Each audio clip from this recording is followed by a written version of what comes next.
আসসালামু আলাইকুম। ওয়েলকাম জানাচ্ছি আফরিন কিচেন থেকে। আশা করি সবাই ভালো আছেন। তো আজ আমি আপনাদের সাথে শেয়ার করব কেএফসি স্টাইলে ফ্রেঞ্চ ফ্রাই রেসিপি। তো এটি কিন্তু করে নেওয়া অনেকটাই সহজ আর খেতে দারুণ মজা।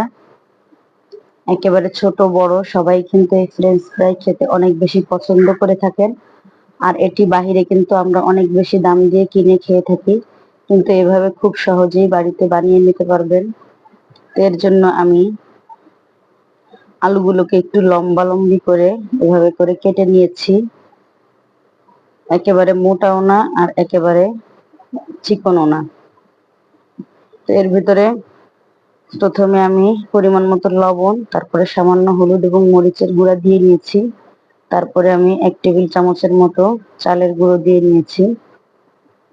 তো এই চাউলের গুঁড়া দেওয়ার কারণে ফ্রেঞ্চ ফ্রাইয়ের উপরটা অনেকটাই ক্রিস্পি হয়ে যাবে আর ভিতরটা কিন্তু সফট থাকবে। তো আরো একটু দিয়ে নিলাম। একটু যত বেশি পরিমাণে দেওয়া হবে ততই কিন্তু এর উপরটা ক্রিস্পি হবে। তো এই কারণেই আমার চালের গুঁড়াটা দেওয়া।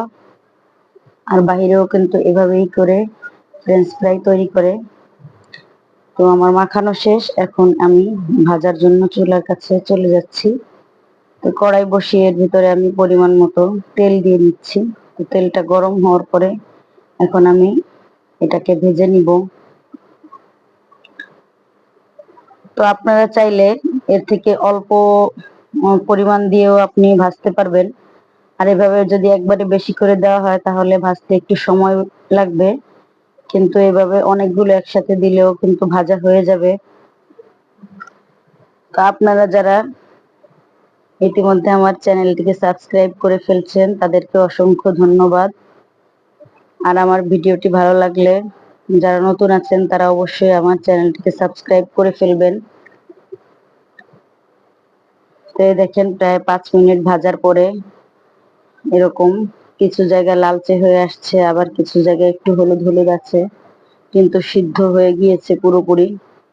তো এখন আমি উঠিয়ে নিচ্ছি। এর থেকে বেশি আর বেশি ভাজবো না। এর থেকে বেশি ভাজলে কিন্তু খেতে ভালো লাগবে না, একেবারে শক্ত শক্ত হয়ে যাবে। তো সামান্য এক সাইড একটু লাল হয়ে আসলে এভাবে কিন্তু উল্টে পাল্টে নিয়ে ভেজে উঠিয়ে ফেলতে হবে। তো আমি এখন আপনাদেরকে দেখিয়ে দিচ্ছি। তো এর উপরটা কিন্তু একেবারেই ক্রিস্পি আর ভিতরটা কিন্তু নরম।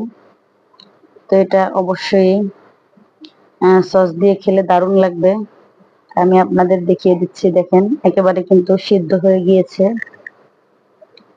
এভাবে করে আপনারা বাড়িতে বানিয়ে নেবেন।